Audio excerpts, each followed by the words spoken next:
UP Singh ji, Mumbai से। राधे राधे महाराज जी। महाराज जी, मैं हर दिन नाम एवं मंत्र जप करती हूँ, फिर भी मेरी श्रद्धा कभी कभी डगमगा सी जाती है। इसे मैं कैसे मजबूत करूँ? मजबूत हो जाएगी, नाम जप ही करते रहिए। श्रद्धा डगमगाने का मतलब है अविद्या, अज्ञान। जब हमारे अंदर अज्ञान का प्रभाव छाता है तब श्रद्धा डगमगा जाती है। जब माया का प्रभाव छाता है तो भगवान की तरफ जो हमारी लगन है वो धूल दूसरित होने लगती है। लेकिन यदि हम नाम जप डट के करते रहें, भगवान की कथा सुनते रहें, भगवान की लीला गुण गाते रहें, अच्छे आचरण करते रहें, तो हमारी एक दिन श्रद्धा दृढ़ हो जाएगी। और जहाँ श्रद्धा दृढ़ हुई तो ज्ञान प्राप्त हो जाएगा। श्रद्धावान लभते ज्ञानम। जहाँ ज्ञान प्राप्त हुआ, अज्ञान का नाश हुआ, भगवान की प्राप्ति हो गई। हमको डटे रहना है, एक जिद्दी स्वभाव बनाना है। हमको नाम से हटना नहीं है। लाभ मिले ना मिले, भगवान मिले ना मिले, हमें नाम जप करना है। जब ये हम स्वभाव बना लेंगे तो हमारी श्रद्धा पुष्ट हो जाएगी। कुछ लाभ दिखाई दे ना दिखाई दे, काम बने ना बने, मुझे नाम जप करना है। संतों से सुना है नाम जप करने से परम मंगल होगा। अब नाम नहीं छूट सकता, चाहे भगवान मिले ना मिले, हमारा काम बने ना बने, चाहे दुख आवे चाहे सुख आवे, हम नाम नहीं छूट सकता। बस वो जीत गया, उसकी श्रद्धा में कभी फर्क नहीं पड़ेगा। कैसे भी करो, बाप के सिवा हमारा कोई है नहीं, अब हम आपका भजन नहीं छोड़ सकते। बस वो जीत गया माया से, ये बात हमारी मान लो। और अगर चेक करोगे मैं नाम जप करता हूँ, हमारा ये काम हो जाए, तो फिर बात हो। वो काम प्रारब्ध के अनुसार है। आपको दुख भोगना तो काम नहीं बनेगा, चाहे जितना नाम जप करते हो, वो प्रारब्ध तुम्हें दुख देगा आकर के। नाम जप तुम्हारा आगे मंगल करेगा, लेकिन पूर्व में जो पाप किए हैं और वो प्रारब्ध बन के आए तो शरीर में दुख भोगना पड़ेगा कि नहीं? देखो हम लोगों को भोगना पड़ रहा है दुख। पूर्व का पाप है, किडनी फेल है, डायलिसिस होता है, बड़ी परेशानियां हैं। लेकिन भगवान की कृपा है कि भगवान की लीला कथा नाम गुण में समय व्यतीत होता है, इसलिए चित्त आनंदित रहता है, शरीर की कोई परवाह नहीं रहती। अमोल जी, सिंगापुर से। राधे राधे राधे महाराज जी। महाराज जी, शरणागति सुलभ है तो इसमें बाधा क्या है? सुलभ कहाँ है? आपको लगता सुलभ है, सुनना सुलभ है, होना कठिन है। हो गया तो मुक्त हो गया। शरणागति ही तो प्रारंभ है और शरणागति ही पूर्णता है। शरीर से एक भी आचरण शास्त्र के विमुख ना हो, अधर्माचरण ना हो, पहली शरणागति। श्री कृष्ण अनुकूलेन प्रतिकूलस्य विसर्जनम। किसका प्रश्न है? श्री कृष्ण के अनुकूल आचरण हो और प्रतिकूल धर्म विरुद्ध पापाचरण। प्रतिकूलस्य विसर्जनम, एक भी पापाचरण शरीर से न हो। देखो कितनी कठिन बात है। वाणी से सत्य मृदु, नाम कीर्तन, नाम जप, भगवत चर्चा और सत्य मृदु व्यवहार, बकाया मौन, वाणी समर्पण। मन से भगवान का निरंतर चिंतन, सत्य संकल्प, असत संकल्पों का त्याग, फिर सत संकल्पों का भी भगवान में समर्पण, मन का समर्पण, फिर स्वयं का समर्पण, तब शरणागति पुष्ट होती है। तो है कितना कठिन है। सुनने में तो 2 मिनट में सुन लिया और उतारने में पूरा जीवन लग जाता है, पूरा जीवन लग जाता है। 10 दिन सही चलेगा, 11वें दिन फिर बिगड़ गया, फिर सही करो फिर बिगड़ गया। भगवान की कृपा से जब सर्वतो भावेन, 2 प्रकार में शरणागति होती है। या तो बहुत सत्संग मिला और ज्ञान प्रकट हो गया तो शरणागति हुई, और या भारी विपत्ति हुई, कोई सहयोग नहीं दे रहा, सब तरह से अनाथ हो गए, अनाश्रित हो गए, तब हमारा मन भागता है भगवान की शरण की तरफ। या फिर बहुत सत्संग सुना और हमें ज्ञान हो गया कि संसार सार कुछ नहीं है, इसमें भगवान की शरण होकर भजन करते हुए अच्छे आचरण कर लिया जाए, साधन धाम मोक्ष कर द्वारा, तो हमें इसे साधना के द्वारा भगवान की प्राप्ति करना ही मनुष्य जीवन का परम लक्ष्य है। या तो ऐसे शरणागत हो जाए। शरणागति कोई सरल बात नहीं है। और शरणागत हो गया फिर क्या, फिर तो निर्भय, निश्चिंत, निशोक, विपरीत भावना का त्याग, समस्त संशयों का नाश, एक अद्भुत आनंद बना रहता है। भगवान की शरणागति में बहुत आनंद है, बहुत निर्भयता है, निश्चिंतता है, और हो तो जाए। सोच पा रहे हैं आप? साक्षी जी हिमाचल से। महाराज जी आपका भी सेम प्रश्न है कि पूर्ण समर्पण में कृपा से ठाकुर जी की होता है या जीव द्वारा कोई क्रिया इसके लिए? अपना पूरा प्रयास और ठाकुर जी की कृपा दोनों। ऐसा नहीं कि आप प्रमाद स्थिति में पड़े रहें, साधन भजन न करें, आपको शरणागति का अनुभव हो जाए। आप पूरा प्रयास कीजिए, लेकिन प्रयास का अभिमान न हो, कृपा का भरोसा हो और प्रयास अपना हो, तो शरणागति पूर्ण हो जाएगी। प्रयास अपना, अपनी सफलता तभी हम समझेंगे जीवन की, जब हमारी एक एक इंद्री, हमारी एक एक चेष्टा भगवान के लिए हो। ये हमारा प्रयास होगा। जो हमें पावर मिला है, जो हमें ऊर्जा मिली है, जो हमें सामर्थ्य मिली है, उसको हम भगवत कार्यों में खर्चा करें, ये हमारा प्रयास होगा। जैसे एक वाणी का प्रयास है, हम अच्छा बोले, हम मृदु बोले, हम किसी को कटु क्यों बोले, हम गाली गलौज क्यों दें, हम गंदी बात क्यों बोले, तो ये हमारा प्रयास रहेगा। और कृपा भगवान की, तो हमारी वाणी मौन का आश्रय लेकर, भगवत नाम जप का आश्रय लेकर, भगवान नाम कीर्तन का आश्रय लेकर भगवत शरणागत हो जाएगी। प्रयास हमारा, कृपा भगवान की। पुरुषार्थ हमारा, कृपा भगवान की। आलसी प्रमादी कृपा से हो जाएगा ऐसा नहीं। प्रयास हमारा पूरा पूरा प्रयास, जी जान से प्रयास, और कृपा भगवान की, तब वो बात होती। प्रयास है और अभिमान है तो भी शरणागति नहीं होगी। कृपा कृपा चिल्ला रहे हो और पड़े हुए मनमानी आचरण कर रहे हो तो भी शरणागति नहीं होगी।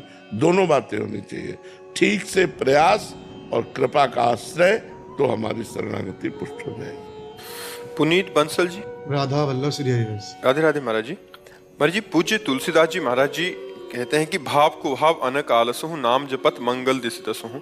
और एक तरफ पूज्य कबीरदास जी महाराज जी कहते हैं माला तो कर में फिरे, जीवा फिरे मुख माही, मनवा तो चहु दिशि फिरे। तो महाराज जी साधक को किन की बात माननी चाहिए?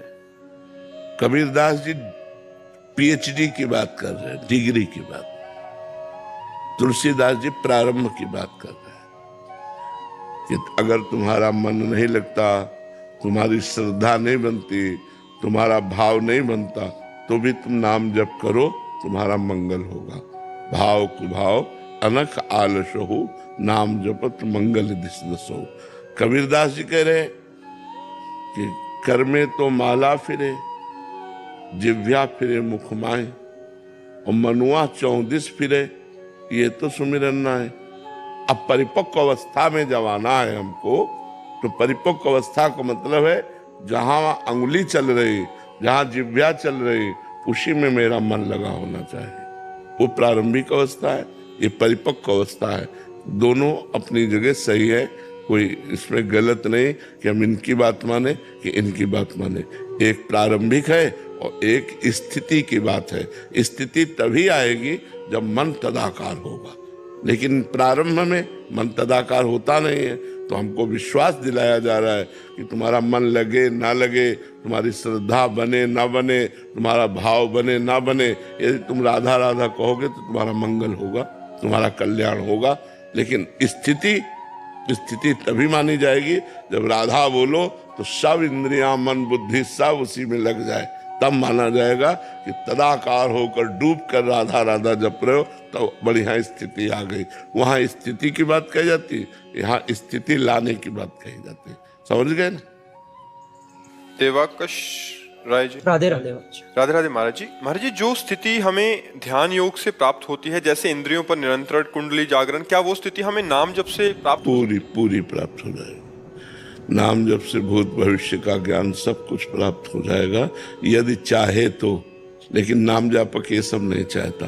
प्रेम चाहता है कि मैं भगवान के प्रेम में डूबूं, भगवान की रूप माधुरी में, लीला माधुरी में, इसलिए उसमें अन्य सिद्धियां जागृत नहीं होती, वो सब शांत हो जाती है। वो रोता रहता है भगवान का नाम लेकर के, रोमांच हो रहा है, कंठ भर गया, भगवान की रूप माधुरी सामने आ गई। यही जीवन का परम लाभ है। नाम जापक ये चाहता है, ये सब छोटी मोटी सिद्धियां, छोटी मोटी बातें ये सब नहीं चाहता। जैसे ब्रह्म ज्ञान होता है ना, वो अगर किसी सिद्धि को स्वीकार कर ले तो ब्रह्म बोध नहीं होगा, ऐसे किसी सिद्धि को स्वीकार कर ले तो प्रेम नहीं होगा। इसलिए नाम के द्वारा सब सिद्धियां जागृत हो जाएंगी।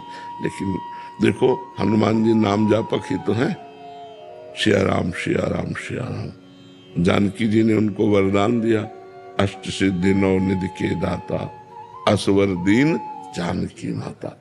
नाम जापक को सब कुछ प्राप्त हो जाएगा, पर वो उनका प्रयोग नहीं करता, क्योंकि वो भगवान की सेवा और भगवान के नाम कीर्तन, भगवान की रूप माधुरी, भगवान की गुण महिमा, लीला महिमा में वो डूबा रोता रहता है। उसको और कुछ नहीं चाहिए, इससे बढ़कर और कुछ नहीं है।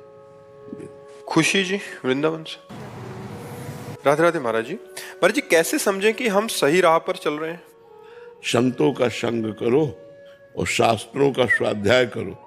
जब संत संग, संत वाणी और शास्त्र वाणी और अपना हृदय, अपनी चाल, तीनों एक हो तो सही है। शास्त्र और संत और हृदय एक है हमारा। जो शास्त्र कह रहे हैं वही संत बोल रहे हैं, वही हम चल रहे हैं, ठीक चल रहे हैं। अगर शास्त्र विरुद्ध है, संत विरुद्ध है, तो हम सही नहीं चल रहे। कोई भी ऐसी बात नहीं है जो संतों ने ना कहा हो, ब्रह्म ऋषियों ने ना कहा हो, शास्त्र में ना लिखी हो। चाहे जितनी बड़ी स्थिति हो, सब शास्त्रों में लिखी हुई है, सब संतों ने कहा है। तो हमारी चाल, साधना, हमारी स्थिति शास्त्र सम्मत होनी चाहिए और संतों से मिलनी चाहिए। मनमानी नहीं होनी चाहिए। मनमानी है तो नाटक है, पाखंड है, दंभ है, वो भक्ति नहीं है, वो सत्य मार्ग नहीं है। महाराज जी संत संग से क्या तात्पर्य है आपका? संत संग कैसे किया जाए? जो भगवान के प्रेमी महात्मा जन हैं, उनके वचन जब हम सुनते हैं और उन वचनों को आचरणों में उतारते हैं, उसे सत्संग कहते हैं। सत वाक्यों का हृदय में ग्रहण करके, मनन करके उनको आचरण में उतारना, उसे सत्संग कहते हैं। तो जो सत्य में स्थित हैं, उनके द्वारा जब सत्य वाक्य निकलते हैं, तो जो स्थितियां हम में आएंगी वो स्थितियां उनके वाक्यों में मिलेंगी। तो शास्त्र सम्मत, संत सम्मत हमारी चाल होनी चाहिए, साधना होनी चाहिए, और हमारी स्थितियां शास्त्र सम्मत होनी चाहिए। मनमानी नहीं होनी चाहिए। मनमानी, ड्रामा, पाखंड, नाटक ये भक्ति में नहीं है। अगर ये मनमानी आचरण है तो ठीक नहीं है। महाराज जी इसमें एक, जैसे आपने बोला शास्त्र सम्मत और संत सम्मत, तो महाराज जी बहुत सारे शास्त्र हैं जो एक अलग अलग मार्ग के हमें ज्ञान देते हैं, तो और बहुत सारे इसीलिए हमने कहा शास्त्र सम्मत और संत सम्मत। संत सम्मत में ये है कि जैसे इष्ट मिले और मन मिले, मिले भजन रस रीति। जहाँ हमारा इष्ट मिलता है, हमारा मन मिलता है, हमारी भजन रस रीति मिलती है, उन संतों के वाक्यों को हम माने। शास्त्र में जैसे सांख्य योग, भक्ति योग, कर्म योग, तो हम किस योग के प्रतीक हैं, उस योग को हम देखें, अपने मार्ग के अनुसार हम अपनी बातों को स्वीकार करें। शास्त्र सम्मत और संत सम्मत हमारा मार्ग जो है, इसीलिए हम अपने मार्ग के शास्त्रों का स्वाध्याय करें, अपने मार्ग के संतों का संग करें। अब जैसे हमारा भक्ति मार्ग है, अगर हम ज्ञान मार्ग के संतों का संग करेंगे तो हमारा उनका भाव नहीं बैठ पाएगा ना। उनका भाव है अहम ब्रह्मास्मि, मैं ब्रह्म हूं। हमारा भाव है दासोहम, मैं उस ब्रह्म का दास हूं। तो सारा सिद्धांत ही बदल जाएगा। दासोहम और सोहम, मैं वही हूं और मैं उनका दास हूं, तो अंतर पड़ जाएगा। तो इष्ट मिले और मन मिले, मिले भजन रस रीति। तहां निशंक होए मिलिए, तासों कीजिए प्रीति।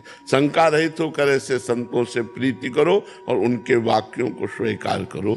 भगवान के भक्त को वैराग्य और ज्ञान स्वाभाविक प्राप्त हो जाता है, लेकिन ज्ञानी चाहे तो भक्ति कर सकता है, अन्यथा उसके अंदर किसकी भक्ति? जब द्वैत है ही नहीं, दूसरा है ही नहीं, तो भक्ति किसकी करे? वो स्वयं ब्रह्म है। तो इसलिए बहुत समझकर सत्संग भी करना चाहिए। महाराज जी इसमें एक और, क्योंकि साधक हैं महाराज जी, ये जो डाउट आते हैं वो, अब ये एक तरफ आपके श्रीमुख से सुना है कि संतों का सेवा, उनकी मतलब पूजा अर्चन करें, फिर जब उनका इतना करेंगे तो वो कुछ उपदेश भी करेंगे, तो फिर हम कहाँ चलें? क्योंकि अब हमको इसीलिए गुरुदेव का वर्ण किया जाता है। गुरु का वर्ण इसीलिए किया जाता है कि हम संत सेवा कर सकते हैं, खवा पिया सकते हैं, उनके चरण धो सकते हैं, उनकी आरती कर सकते हैं, लेकिन उपदेश अपने गुरु के मानेंगे, या जो गुरु से मिलते हुए उपदेश है वही हम अपने जीवन में धारण करेंगे। हम सब उपदेश नहीं मान सकते, क्योंकि मान लो कोई ब्रह्मज्ञानी है, कोई कर्म योगी है, कोई अष्टांग योगी है, अलग अलग संत हैं, तो हमको चाहिए हम जिस योग के गुरुदेव का वर्ण किया है, प्रवचन सबके सुने, माने अपने गुरु की। जो उपदेश हमारे गुरु से मिलेगा वही हम उपदेश मानेंगे, अन्यथा प्रणाम, संत सेवा कर लेंगे, लेकिन सब उपदेश हम नहीं मान सकते। उपदेश अपने गुरु के या गुरु से मिलते हुए वाक्यों के उपदेश। सिजल मिश्रा जी। गुरुजी। महाराज जी मेरी माँ कैंसर के उपचार के बाद अब ठीक है, पर मन में दुख रहता है। वो अपने हिसाब से रिश्तेदारों और दोस्तों के लिए जो करती हैं, बदले में उनको लगता है कि वही प्यार और सम्मान नहीं मिलता, इससे नहीं तनाव मिलेगा। होता है। संसार का ऐसा स्वरूप नहीं है कि आप यहाँ प्यार बांटें और आपको प्यार मिले। आप बांटोगे प्यार, हो सकता है मिले आपको नफरत। आप करो परोपकार, हो सकता है आपको मिले गाली। तभी तो परमार्थ करना कठिन हो जाता है कि हम आपको संभाल रहे हैं और आप हमें हानि पहुंचा रहे हैं। तो अगर इस स्थिति को पार कर गए तो परमार्थ पर चल पाओगे। नहीं, ऐसा नहीं, संसार ऐसा नहीं। ऐसा मत सोचो तुम किसी को हित करोगे, प्यार करोगे, सहयोग करोगे, वो तुम्हारा हित करेगा। नहीं, अवसर आएगा तो वही तुम्हारा हो सकता है जड़ काटने की कोशिश करे। फिर आपको अपनी स्थिति में रहना है, तभी बात बन सकती है। ऐसे संसार से हम आकांक्षा ना करें, ये झूठा संसार है, यहाँ सच्चा प्यार नहीं मिल सकता। यहाँ हमारा किया हुआ सच्चा कर्म दूसरे के प्रति जो है वो भगवत प्रीत्यर्थ होना चाहिए। ऐसा नहीं होना चाहिए कि मैं किसी के साथ कर रहा हूँ, हमें धन्यवाद दे, हमारी की हुई जो क्रिया है पलट करके वो हमको वैसे ही सुख दे। ऐसा नहीं होगा। हो सकता है आप माता पिता की सेवा कर रहे हो, वो दूसरों से आपकी निंदा करे। हो सकता है आप सास ससुर की सेवा कर रहे हो, वो आपकी निंदा करे, पर आपको सेवा करनी है तभी आप सेवक होगे। अगर आप निंदा करने पर उनकी सेवा छोड़ दी तो आप सच्चे सेवक नहीं रहे। ऐसे ही हमें तुम्हारा हित करना है, तुम भले हमें गाली दो, हम तुम्हारा मंगल करेंगे, ऐसे चला जाता है इस मार्ग में।